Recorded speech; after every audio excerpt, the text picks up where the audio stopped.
사사기 1장 1절로 7절까지 말씀 같이 함께 합독하겠습니다. 시작. 여호수아가 죽은 후에 이스라엘 자손이 여호와께 여쭈어 이르되 우리 가운데 누가 먼저 올라가서 가나안 족속과 싸우리까? 여호와께서 이르시되 유다가 올라갈지니라. 보라, 내가 이 땅을 그의 손에 넘겨 주었노라 하시니라. 유다가 그의 형제 시몬에게 이르되 내가 제비 뽑아 얻은 땅에 나와 함께 올라가서 가나안 족속과 싸우자. 그리하면 나도 내가 제비 뽑아 얻은 땅에 함께 가리라 하니 이에 시몬이 그와 함께 가니라. 유다가 올라가매 여호와께서 가나안 족속과 브리스 족속을 그들의 손에 넘겨주시니 그들이 베색에서 10,000명을 죽이고 또 베색에서 아도니 베색을 만나 그와 싸워서 가나안 족속과 브리스 족속을 죽이니 아도니 베색이 도망하는지라. 그를 쫓아가서 잡아 그의 엄지 손가락과 엄지 발가락을 자르매 아도니 베색이 이르되 옛적에 70명의 왕들이 그들의 엄지 손가락과 엄지 발가락이 잘리고 내 상 아래에서 먹을 것을 줍더니 하나님이 내가 행한 대로 내게 갚으심이로다 하니라. 무리가 그를 끌고 예루살렘에 이르렀더니 그가 거기서 죽었더라. 아멘. 이 시간 오늘 우리가 함께 읽은 이 사사기 말씀은요, 여호수아가 죽은 후부터 사무엘이 등장하여 사울을 왕으로 삼을 때까지 약 한 300여 년에 걸쳐서 사사들이 다스렸던 그 시절을 기록하고 있는 그런 말씀입니다. 특별히 먼저 사사라고 하는 이 말은 분명 우리나라 말인데도 불구하고 이 성경 외에는 잘 쓰여지지 않는 그런 단어예요. 자막을 한번 먼저 보여주세요. 영어로 judges라고 하는 그런 단어를 쓰는데요, 번역을 하면 심판관 또는 재판관이라고 하는 그런 뜻입니다. 이처럼 이 사사기라고 하는 이 이름 그 자체도 우리들에게 어색해요. 그리고 또 이 사사기에 나와 있는 그 많은 내용들도 보게 되어지면 잘 알려지지 않는 그런 내용들이 참 많이 있습니다. 물론 이 사사기 내용 가운데 교회를 다니지 않는 분들도 다 아는 사사도 있긴 합니다. 다름 아닌 삼손이에요. 이 삼손하게 생각하면 떠오르는 게 드릴라가 생각이 나는데요, 근데 믿지 않는 사람들은요, 이 삼손과 드릴라 그 내용을 몰라도 더 잘 아는 것이 있어요. 뭐냐면 가방으로 더 유명합니다. 여러분, 가방 메이커 가운데 샘소나이트라고 하는 메이커가 있어요. 그 샘소나이트라고 하는 그 말의 의미가 뭐냐면요, 삼손처럼 힘이 세다라고 하는 의미가 샘소나이트라고 하는 거죠. 그래서 가방 메이커 가운데 그래도 유명한, 그래서 주 명품에 해당하는 그 가방 메이커가 샘소나이트가 있는데 그게 바로 삼손을 뜻하는 거예요. 그래서 많은 사람들이 삼손은 몰라도 샘소나이트는 아는 경우가 있는데요, 이처럼 많이 알려져 있는 사사가 있어요. 그리고 조금 더 성경을 아시는 분들 가운데 보면 기드온과 300명 용사 정도는 또 알고 있지요. 근데 대부분의 우리 믿음의 성도들이 보게 되어지면 이 사사기에 나오는 사사가 몇 명인지 몰라요, 잘. 또 그 이름을 대보라, 그 이름이 무엇인지 한번 대보라 하게 되어지면 잘 모르시는 분들이 많이 있다라고 하는 거예요. 이 사사기에는요 12명의 사사들이 나와요. 그리고 그 이름들이 나오게 되어지는데 자막 한번 보여주세요. 우리가 그 12명의 그 사사들의 이름을 같이 함께 읽겠습니다. 시작. 온니엘, 에훗, 산갈, 드보라, 기드온, 돌라, 야일, 입다, 입산, 엘론, 압돈, 삼손. 이렇게 12명의 사사들이 이렇게 나오죠. 이 가운데 그래도 조금은 우리 귀에 익숙한 사사들이 있어요. 드보라나 기드온, 그리고 입다와 삼손, 이렇게 조금 익숙한 사사들이 있긴 하지만 이 사사기의 전체적인 그 내용을 잘 알고 있는 분들이 없고, 또 그런 사사기 전체적인 내용을 우리가 잘 접하기가 쉽지 않다라고 하는 거예요. 그런 이유들 가운데 여러 가지 이유가 있겠지만 가장 큰 이유는 뭐냐면요, 이 사사기의 이 시대적인 그 사상을 보게 되어지면 우리들이 좀 입에 담기에 좀 거북한 내용들이 참 많이 있어요. 그러다 보니까 설교 시간에 그 사사기의 그 내용을 언급하기가 어렵고 좀 거북한 내용들이 많이 있다 보니까 많은 목회자들이, 설교자들이 이 사사기 말씀을 많이 다루지 않더라는 거예요. 그래서 사사기에 나오는 그 여러 사건들을 요즘 그 신문에 좀 자극적인 머리 기사로 쓸 수 있게 되어지는 것들이 있는데, 예를 들면 이렇게 쓸 수가 있어요. 후계 자리를 노리고 형제 70명을 한 자리에서 살해한 살인마 아비멜렉. 엄청 끔찍한 사건인 거죠. 자기가 그 후계자가 되기 위해서 형제 70명을요 한 자리에서 다 죽이는 사건이 이 사사기에 등장해요. 그리고 또 군 장성 입다, 승리의 제물로 딸을 바치다. 여러분, 우리가 생각하기엔 참 이해할 수 없고 정말 받아들일 수 없는 그런 내용이 나온다라고 하는 거예요. 또 고위 공직자 삼손, 창녀에게 기미를 누설하고 적군의 생포. 우리가 알고 있는 삼손의 이야기가 이렇게 또 보게 되어지면 참 다루기가 쉽지 않은 그런 내용이라는 거예요. 그래서 사사기에 나오는 그 내용들을 오늘로 이렇게 보면 심의 대상이 될 만한 내용들이 너무너무 많다라고 하는 거예요. 근데 또 한편 이렇게 되돌아보면요, 그 또 사사기에 나와 있는 그 많은 이야기들이 오늘 우리들에게도 어떻게 보면 그리 낯설지가 않아요. 오늘도 보기에 아버지의 그 유산 때문에 형제들이 서로 등 돌리고 칼부림까지 하게 되어지는 그런 일들이 비일비재 많이 일어나고 있지 않습니까? 또 고위층을 대상으로 해서 미인계로 로비라고 하는 그 모습이요, 수천 년서부터 계속해서 행해져 내려오고, 오늘날도 보십시오. 지금 여당의 당대표가 성접대를 받았냐냐, 그런 일로 인해서 문제되어지는 거 보게 되어지면 어쩌면 이 사사기 때나 지금 우리의 때나 거의 비슷하다라고 하는 거예요.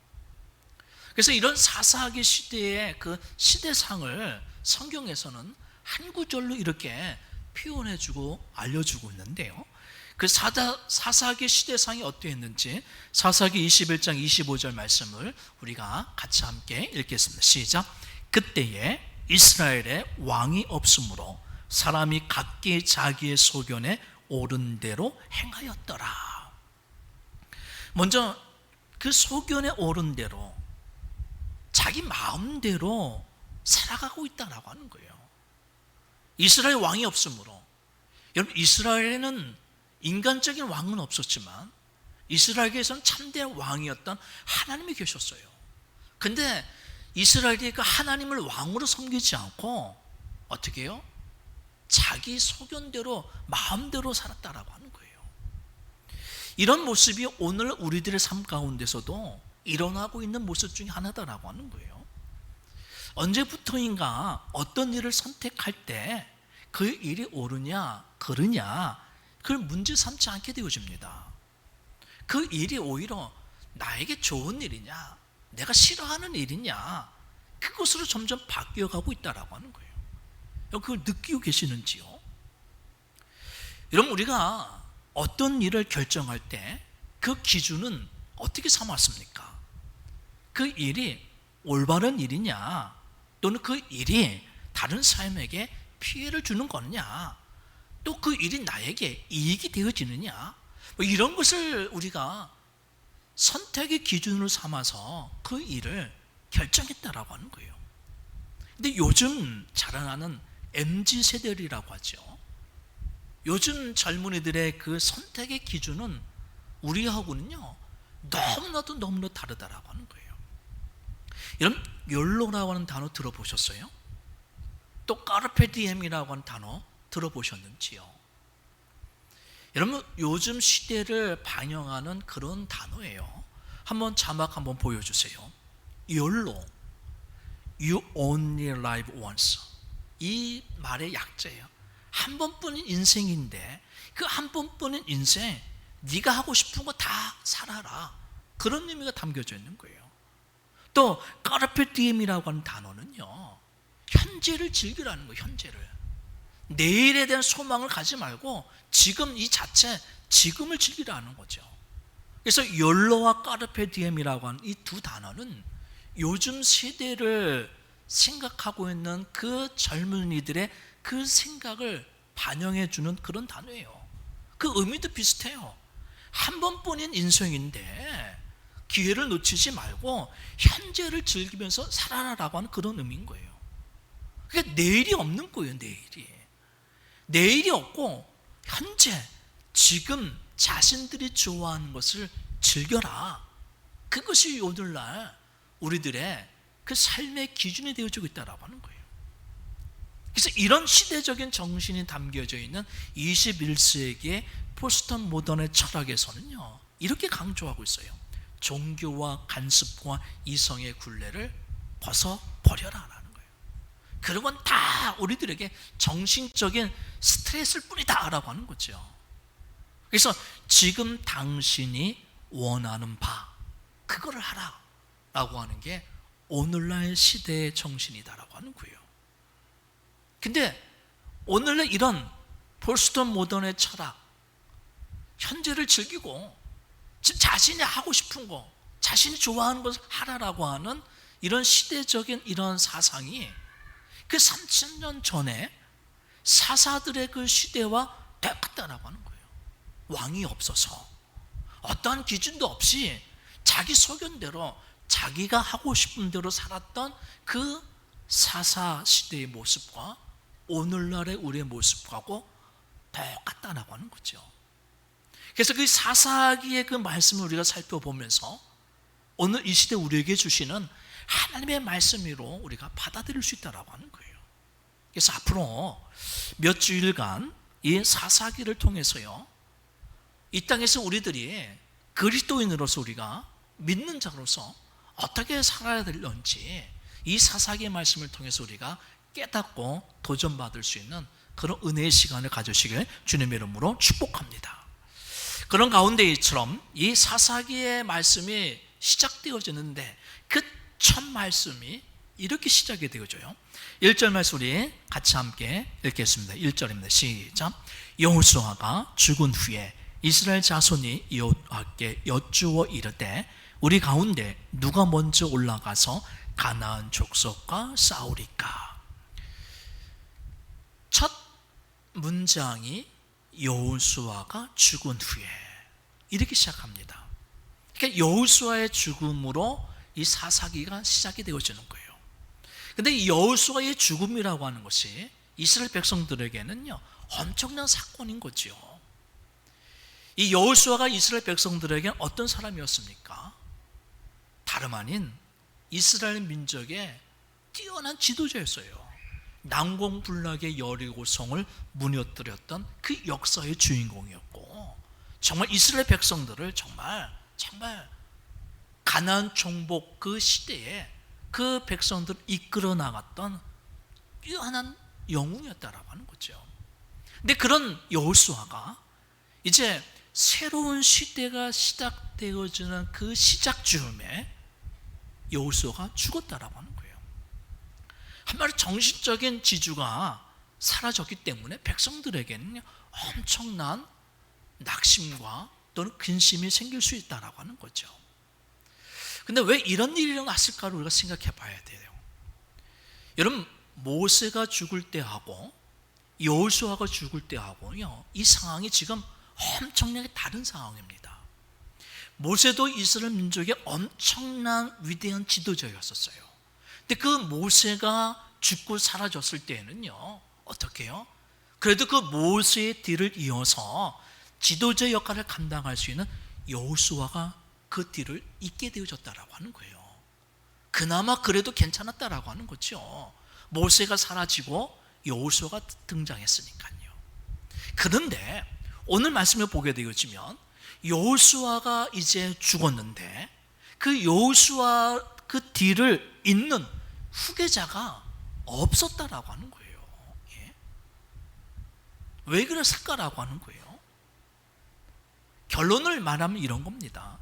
하나님께서는요, 모세나 여호수아 같은 그 사람을 의지하지 말고 이제는 새로운 시대에 너희들이 더욱더 하나님만을 의지하며 살기를 원하셨기 때문이다라고 하는 거예요. 지금 이 이스라엘 민족에 있어서는요, 새로운 시대를 지금 맞이하는 거예요. 족장 시대를 이제 마감을 하고 이제 사사 시대로, 새로운 시대로 전환하는 시기입니다. 그들 삶의 모습이 달라지는 거예요. 방목을 했던, 유목 생활을 했던, 떠돌이 생활을 했던 그들이 이제는요, 이 가나안 땅에 정착을 해서 농사를 지어야 되는 새로운 시대를 맞이하고 있는 그런 전환기였다라고 하는 거예요. 그러다 보니까 새로운 사고, 새로운 생각, 새로운 패러다임이 요구되어지는 그런 전환기였다라고 하는 거죠. 그래서 이런 새로운 시대에는 모세나 여호수아 같은 사람을 의지하는 그런 시대를 이제 마감하고 더욱더 하나님만을 의지하는 그런 새로운 시대를 좀 만들라.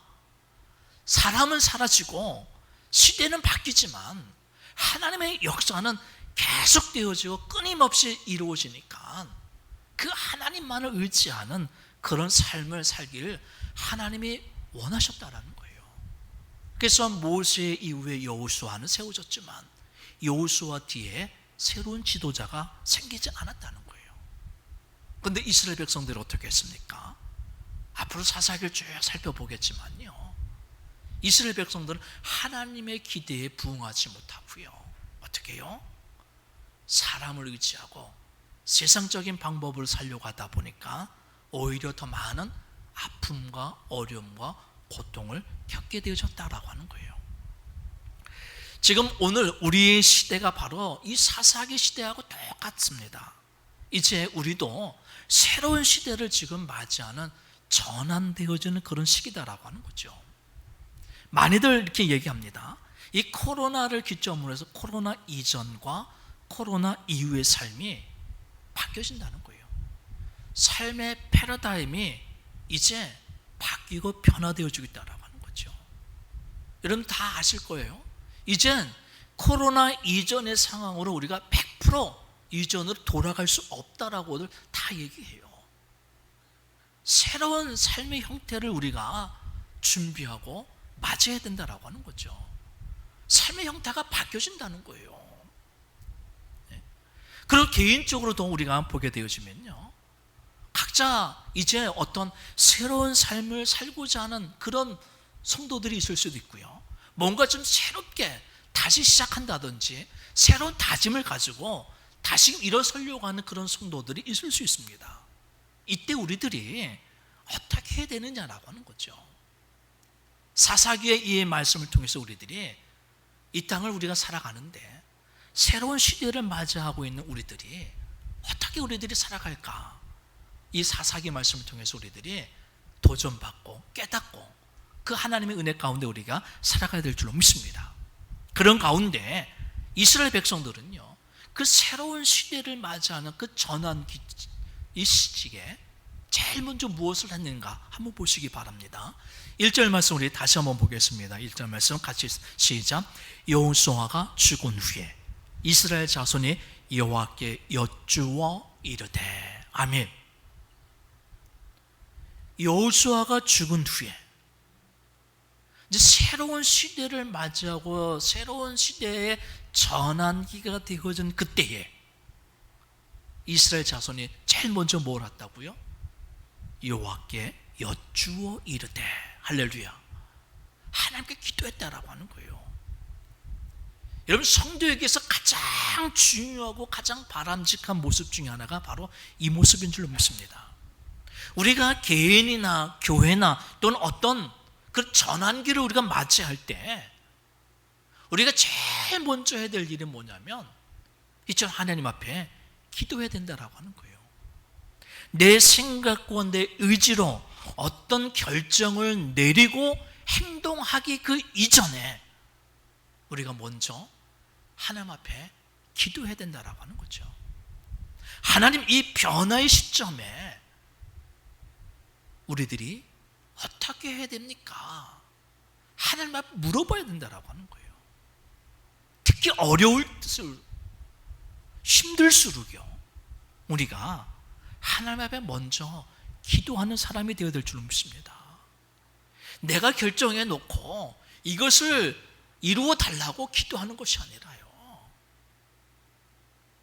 내가 결정하기 이전에 앞으로 새로운 시대에 새로운 삶을 살려고 할 때 어떻게 해야 될런지 하나님 앞에 먼저 물어야 된다라고 하는 거예요. 그래서 이스라엘 백성들이 이처럼 하나님 앞에 기도를 드렸더니만 이스라엘 백성들이 어떤 기도를 드렸습니까? 한번 보시기 바랍니다. 1절 말씀 우리 다시 한번 같이 함께 읽겠습니다. 1절입니다. 시작. 여호수아가 죽은 후에 이스라엘 자손이 여호와께 여쭈어 이르되 우리 가운데 누가 먼저 올라가서 가나안 족속과 싸우리까? 제일 먼저 기도를 했는데 그 기도하고 물은 그 내용이 뭐냐면 누가 제일 먼저 올라가서 가나안 족속과 싸워야 됩니까? 라고 하는 것을 묻는 거예요. 얼핏 보면 남에게 좀 미루는 듯한 그런 느낌도 있을 수 있지만 그런 뜻이 아니에요. 모든 지파가 지금 다 먼저 나갈 준비가 되어 있긴 있는데 하나님, 그 중에서 누가 먼저 나가야 됩니까? 하나님 앞에 그 뜻을 묻는 거예요. 나도 나갈 수 있고 너도 나갈 수 있고 우리가 지금 다 나갈 수가 있는데 하나님이 보시기에 하나님의 뜻은 누가 제일 먼저 나가야 됩니까? 누가 제일 먼저 올라가야 됩니까? 라고 하는 것을 묻고 있다라고 하는 거죠. 이게 바로 기도라는 거예요. 기도라고 하는 것은요 다른 게 아니에요. 내 뜻을 하나님 앞에 전달하는 것이 아니라 기도를 통해서 하나님의 뜻을 우리가 헤아릴 줄 아는 것, 이게 기도라는 거죠. 어떻게 보면 가장 중요한 거예요. 근데 우리는요 기도를 하게 되어지면 늘 야단스럽게 내 요구만 하나님 앞에 전달한다는 거예요. 아니에요. 그런 기도도 우리가 드려야 되겠지만요, 정말 기도의 축복은요 내 뜻을 관철시키는 것이 아니라 기도를 통해서요 하나님의 뜻을 아는 것이 기도의 축복인 줄 믿습니다. 그래서 하나님의 뜻 가운데 걸어가 나가는 거, 그게 기도라는 거예요. 근데 많은 성도들이요 보게 되어져 어린아이처럼 떼를 쓰기만 한다는 거죠. 달라기만 하고 있는 거예요. 하나님이 원하시고 하나님의 뜻하신 바가 무엇인지를 기도를 통해서 우리가 깨달아야 되는데 우리는 늘 요구만 하고 있다라고 하는 거예요. 우리 믿음의 성도님들, 기도를 통해서요 하나님이 원하시는 것이 무엇인지를 헤아릴 줄 아는 그런 축복을 꼭 누리시길 주님을 축원합니다. 그래서 이스라엘 백성들이 하나님 앞에 묻죠. 누가 먼저 올라가서 가나안 사람과 싸워야 됩니까? 라고 묻자 하나님이 이스라엘 백성들에게 이렇게 알려주십니다. 2절 말씀이에요. 우리 2절 말씀 우리 같이 함께 읽겠습니다. 시작. 여호와께서 이르시되 유다가 올라갈지니라. 보라, 내가 이 땅을 그의 손에 넘겨주었노라 하시니라. 아멘. 누가 먼저 올라가야 되겠습니까? 라고 얘기하니까 하나님이 말씀해 주시는 거죠. 유다가 올라갈지니라. 우리 믿음의 성도님들, 이 유다가 먼저 올라가게 되어지는데 이처럼요 우리 믿음의 성도님들 하나님의 일에 앞장서서 쓰임받을 수 있는 그런 믿음의 성도들이 되어주시길 주님을 축원합니다. 여러분, 이 유다 지파가 지금 이렇게 먼저 올라간 것이 하나님이 처음 이렇게 보여주신 것 같지만 사실 유다 지파는요 항상 무엇을 하든지 간에 앞장서서 순종했던 지파가 유다 지파였었어요. 특히 민수기를 살펴보면요, 이스라엘의 12지파가 그 광야를 행진하는 그 행진도가 나와요. 그 광야를 거쳐 나갈 때 12지파들이 그 모양을 형성을 지어서 나가게 되어지는데, 그때도 가장 맨 앞에 서서 앞장서서 선봉에 섰던 지파가 다름 아닌 유다 지파였다라고 하는 거죠. 그리고 지금도 유다 지파가 제일 먼저 싸우러 올라가는 거예요. 이처럼 유다 지파는요, 항상 무엇을 하든 앞에 섰고 앞장섰다라고 하는 거예요. 그 다음 한번 생각해 보십시오. 무엇을 하든 우리가 먼저 한다라고 하는 것은 그만큼 쉬운 일이 아니에요. 위험하기도 하고 때로는 모험도 감당해야 된다라고 하는 거예요. 전쟁을 하더라도 어떻습니까? 맨 앞장서서 제일 먼저 하게 되어지면 가장 큰 피해를 입을 수 있다라고 하는 거예요. 그냥 먼저 앞서 나가게 되어지면 더 큰 손해를 볼 수 있다라고 하는 거죠. 그럼에도 불구하고 유다 지파는요, 항상 앞장서서 하나님의 말씀에 순종했던 지파가 유다 지파였다라고 하는 거예요. 이렇게 앞장서서 순종했던 유다 지파가 이로 인해서요, 하나님으로부터 엄청난 축복을 받는 거예요. 우리 믿음의 성도님, 유다 지파가 어떤 축복을 받는지 아십니까? 첫 번째로는요, 이 유다 지파 가운데에서 민족의 지도자 왕들이 계속해서 나왔어요. 다윗이 바로 그 유다 지파예요. 그래서 다윗의 그 후손들이 계속해서 왕이 되어지는 거, 바로 그 유다 지파가 앞장섰던 지파였기 때문이라는 거죠. 두 번째로 받은 축복은요, 유다 지파의 자손들이 제일 많이 번성을 했어요. 여러분, 유대인들이라고 얘기를 하죠. 그 유대인들이라고 했을 때 그 유대인이란 말이 이 유다 지파에서 나온 거예요. 한 민족을 대표하는 그 말이 이 한 지파, 유다 지파에서 나오게 되어지는 거고요. 그리고 이스라엘 민족이 남과 북으로 나뉘어질 때도요, 북쪽은 북이스라엘이라고 남쪽은 남이스라엘이라고 안 했어요. 남유다라고 했죠. 유다 지파를 뜻하는 거예요. 또 그만큼 넓은 땅을 차지하게 되어집니다. 그리고 가장 큰 축복이 뭐냐면요, 영적인 축복을 받아서 어떻게 해요?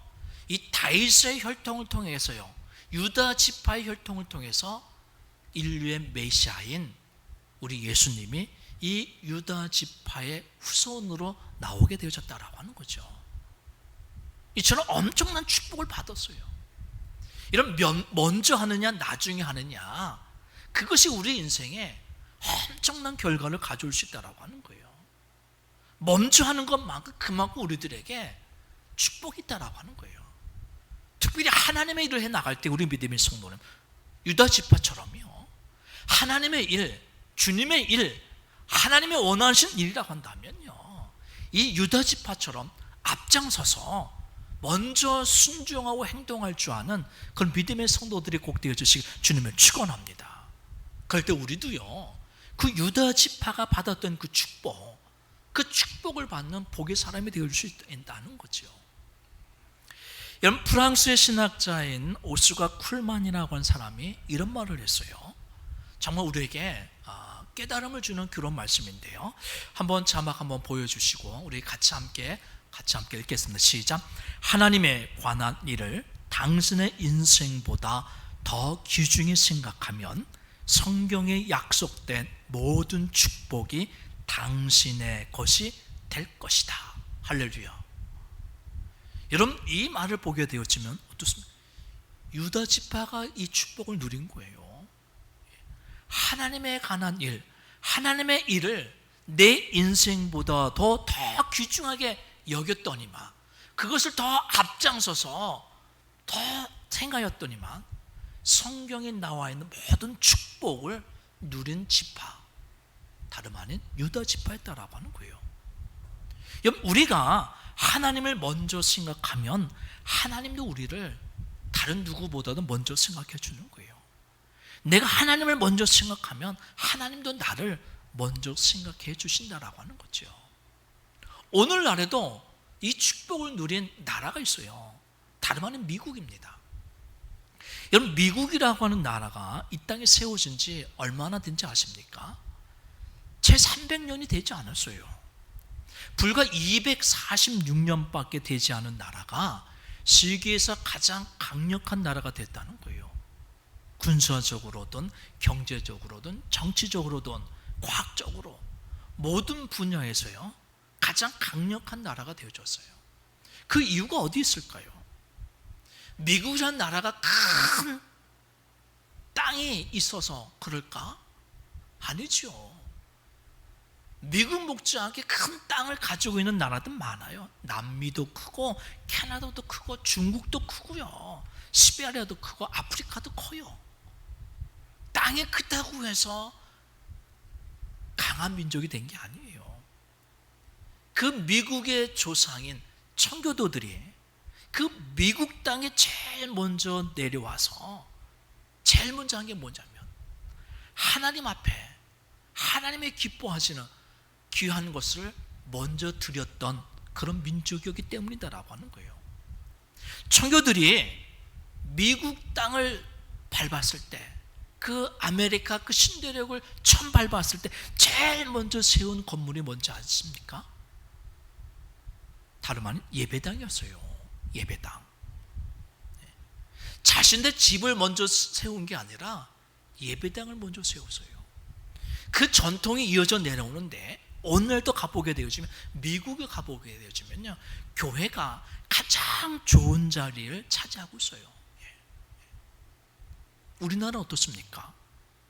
우리나라의 가장 좋은 자리에 보게 되어지면요, 주유소, 백화점, 마트들이 있어요. 이런 나라와 가장 좋은 자리에 교회가 있는 민족이, 가장 좋은 자리에 교회를 세운 민족이 하나님의 축복을 받을 수 있는 민족이다라고 하는 거죠. 또 집안에서 보게 되어지면 가장 똑똑한 사람이 있으면요, 가장 똑똑한 사람을요 신학교에 보내는 민족이 미국 사람들이었다라고 하는 거예요. 우리나라는 어떨 것 같습니까? 아니, 나라면 어떨 것 같습니까? 우리 집안에서 가장 똑똑하다고 하게 되어지면 의사나 변호사나 교수 이런 걸 다 하라고 하지 신학교 가라고 하지 않을 거예요. 근데 미국에서는요, 집안에서 가장 똑똑한 자녀를 신학교 보내는 거예요. 그러다 보니까 신학교를 세워줬던 하버드 대학이 어떻게 해요? 세계에서 가장 좋은 대학교가 되어주는 거예요. 또 신학교로 시작되어졌던 예일 대학교, 스탠포드 대학교, 그런 대학교들이 지금 세계적으로 손꼽히는 그런 대학이 될 수 있었던 게 뭐냐면요, 집안에서 제일 똑똑한 사람들이 가는 대학이 되어졌기 때문이라고 하는 거예요. 심지어 미국은 지금도요, 어려운 일이 생길 때마다 어떤지 아세요? 초등학생부터 대통령이 이르기까지 모든 사람이 다 이렇게 얘기해요. God bless America. God bless America. 여러분, 어린아이로부터 대통령이 이르기까지 힘들고 어려운 민족적인 위기가 오게 되어지면 다 기도하는 거, 하나님 우리 민족을 축복해 주십시오. God bless America. 이런 민족이 축복을 받을 수 있는 거예요. 오늘 우리 믿음의 성도들도요, 내 인생에 있어서 위기가 찾아오고 어려운 일이 있을 때, 또는 무언가 새로운 일을 하고자 할 때, 여러분 하나님 앞에 제일 먼저 기도하는 기도의 사람이 되시길 바랍니다. 내가 원하고 내가 좋아하는 것을 하는 것이 아니라 하나님이 기뻐하시는 일을 먼저 앞서 행하는 자가 되어야 될 줄로 믿습니다. 그런 믿음을 가지고 우리가 하나님의 말씀에 앞장서서 순종하면 하나님께서 우리 인생에 하늘의 축복의 문을 열어주셔서 우리로 하여금 부족함이 없도록 채워주신 은혜를 누리는 복의 사람이 되어줄 줄로 믿습니다. 여러분, 그 어느 때보다도요, 오늘 올 시대는요, 정말 급변하게 변하고 있는 그런 시대를 살아가고 있어요. 예전에는 30년, 50년 이렇게 변했던 것들이요, 예전 10년, 5년, 1년 단위로요, 그 모든 것이 막 바뀌어지고 가고 있어요. 그리고 그 어느 때보다도 우리가 정말 힘들고 어려운 시대를 살아가고 있다라고 하는 거예요. 그러다 보니까 세상은요, 지금 자기가 왕이냐, 자기 마음대로, 자기 소견대로 지금 살아가고 있다는 거죠.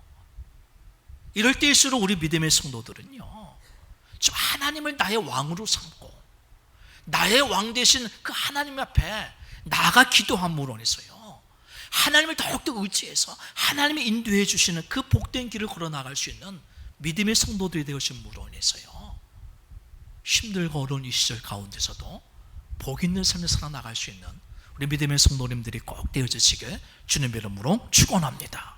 기도드리겠습니다. 하나님 감사합니다. 주님이 주신 귀한 말씀을 통해 깨닫습니다.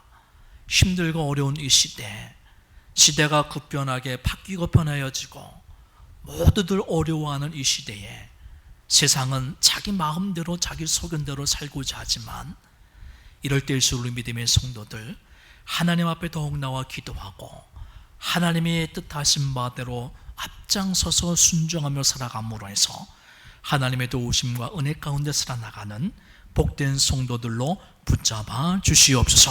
이 모든 말씀 예수님의 이름으로 축복하며 기도드리옵나이다. 아멘.